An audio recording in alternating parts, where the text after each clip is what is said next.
Maka o Hule Navigation Heiau.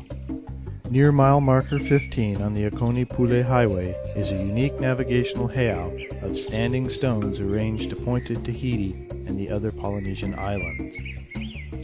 Sometimes referred to as the Stonehenge of Hawaii, this one-of-a-kind temple is reached via a short, easy stroll along the dirt road leading north away from Mahukona Beach Park.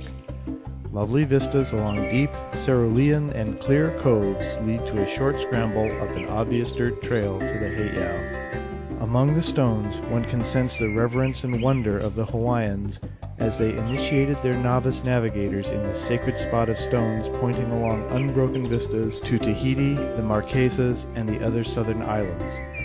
This is a spot for contemplation and awe. Wonderful and startling sunset photos with the stones in the foreground can be taken here, but be respectful and do not walk within the temple precincts.